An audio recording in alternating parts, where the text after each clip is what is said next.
There are friendship bracelets. I wanted to give Taylor Swift one with my number on it. You would think that I had been the type of person who would have obsessed over the idea of a wedding my whole life, but I actually never thought about what I would ever do or what I would want until I met the person. It was unbelievable. Unbelievable. That was the craziest thing I've ever experienced. In about a week, Taylor Swift is getting married at Madison Square Garden. Not a stadium, not a venue, Madison Square Garden, 1,000 guests, July 4th weekend, the most talked about wedding in a generation. I think the only stressful weddings are the ones where you have a small amount and people are on the bubble. Yeah. Right? Yes. And you have to evaluate or assess your relationship. I'm not going to do that. And here's the thing nobody is saying out loud right now. This moment didn't just happen, it was built. Brick by brick, heartbreak by heartbreak, bad relationship by bad relationship. Because before Travis Kelce, there was a trail.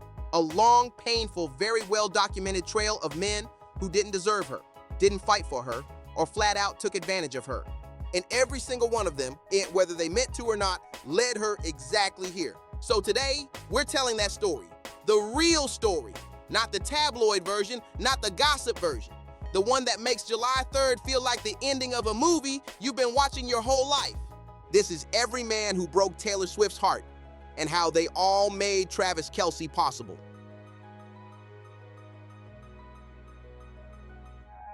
Let's go back to 2009. Taylor Swift is 19 years old. She's already a star. Not the Taylor Swift we know today, but she's on her way.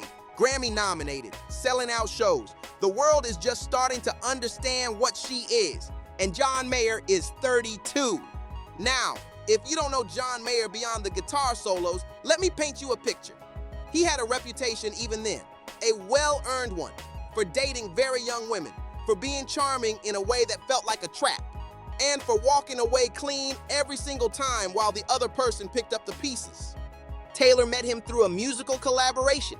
They recorded together, and somewhere in that process, something shifted.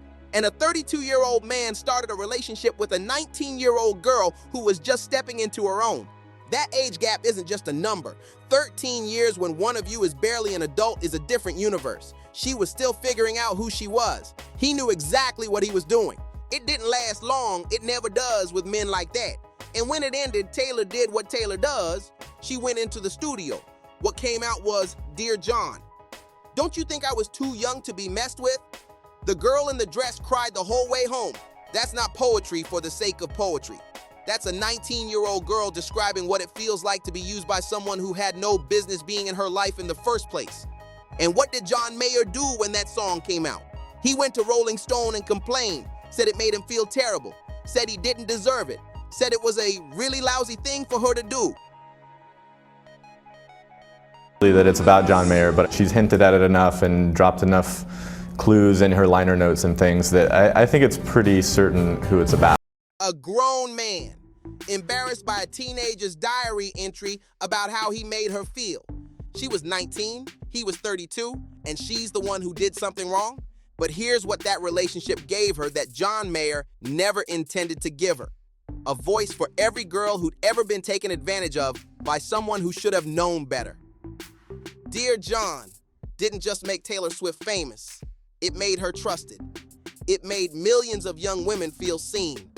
John Mayer broke her heart and handed her one of the most powerful weapons in her arsenal. He just didn't know that yet.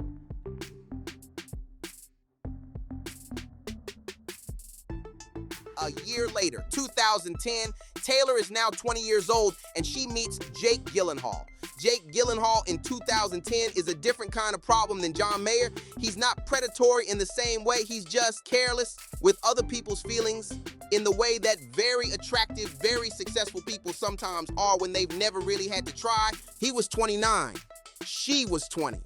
And their whole relationship had this quality of him doing just enough to keep her interested without ever fully committing to what they were.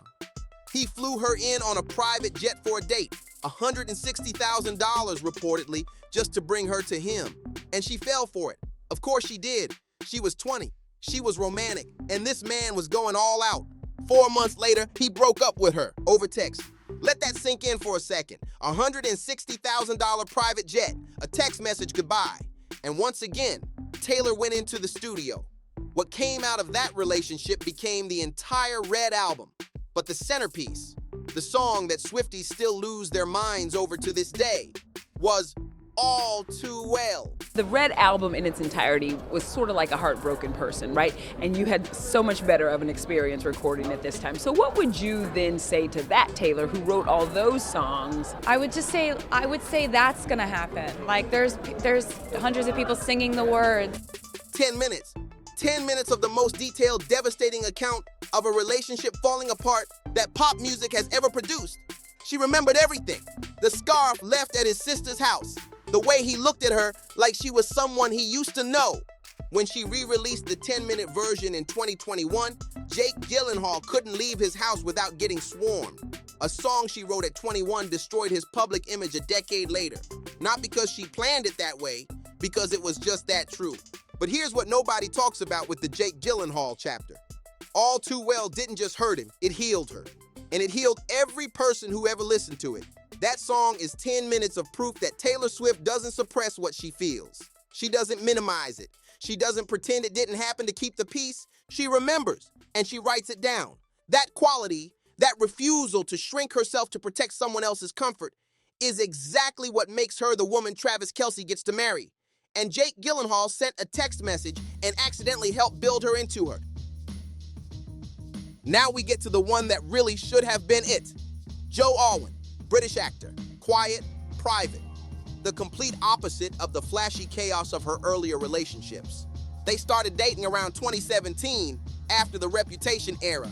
And for a long time, it looked like Taylor had figured it out. Like she'd learned from the Mayers and Gyllenhaals of the world and found someone stable and serious. My personal life was hard. I went through 2 breakups on the first half of this tour, and that's a lot of breakups, actually. They were together for 6 years. 6 years. She wrote albums with him. She gave him songwriting credits under a pseudonym. She built entire worlds in her music around this relationship. Lover, Folklore, Evermore, Midnights. Years of her life and her art poured into this man.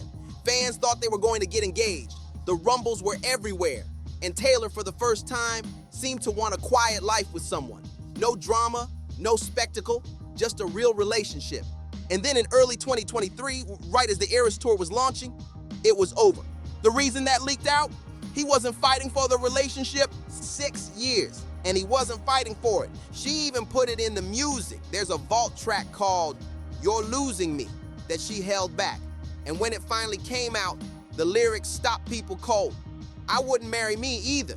She had gotten so small inside that relationship, so used to being the one holding it together, that she started to believe she was the problem.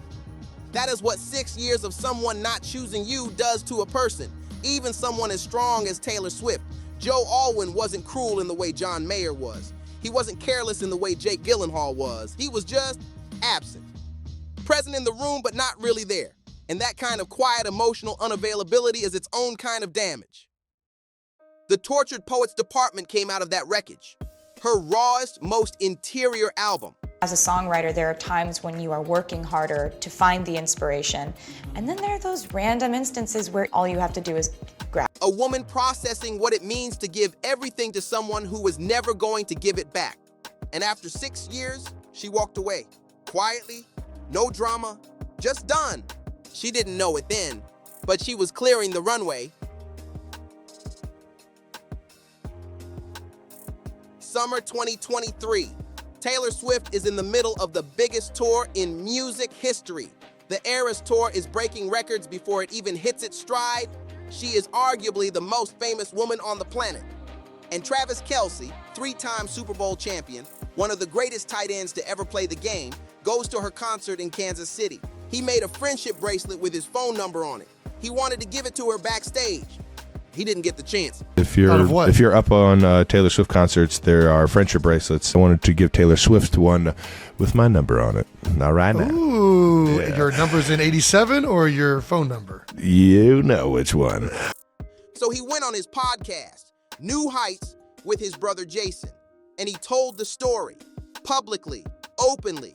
This massive, famous, successful man saying out loud that he tried to shoot his shot with Taylor Swift and didn't get the chance. Was disappointed that she doesn't talk before or after her shows because she has to save her voice for the 44 songs that she sings. So I was a little butthurt. That was the moment everything changed. Because here's what Travis Kelce did that none of the men before him did. He was unashamed about wanting her. He didn't play it cool. He didn't keep her guessing. He didn't make her feel like too much or too famous or too complicated. He put his number on a bracelet and told the world about it. They connected privately after that. And then in September 2023, Taylor Swift showed up at a Kansas City Chiefs game, unannounced, completely unexpected, and publicly chose him back. From that moment, Travis never wavered, not once. He showed up to her shows. He flew across the world to be in the front row. He talked about her in interviews with the kind of open, uncomplicated pride that the men in her past wouldn't have known how to fake. John Mayer took advantage of her youth and called her lousy for writing about it. Jake Gyllenhaal spent $160,000 to impress her and couldn't bother to call when it was over. Joe Alwyn had 6 years and still wasn't fighting for her. Travis Kelce made a friendship bracelet, and Taylor Swift said yes. July 3rd, 2026, Madison Square Garden, 1,000 people, July 4th weekend. Think about what that means for a second. Taylor Swift, who was made to feel too young, too much, too easily left, is getting married in the most iconic arena in America on Independence Day weekend, surrounded by 1,000 people who love her. This isn't just a wedding, this is a statement. Every bad relationship she ever had became a song. Every song became an album. Every album became a chapter in one of the greatest artistic careers in music history. And every single chapter, the heartbreak, the anger, the grief, the quiet devastation of 6 years with the wrong person, built the woman who gets to walk into Madison Square Garden and marry a man who was never once ashamed to say he wanted her. Taylor Swift didn't find Travis Kelce despite everything she went through. She found him because of it. Because John Mayer taught her what her voice was worth when she used it honestly. Because Jake Gyllenhaal taught her that no amount of grand gestures means anything from a man who will send a text when he's done. Because Joe Alwyn taught her that 6 years of someone not choosing you is 6 years too many. And she is worth someone who chooses her every single day. Everything happens for a reason.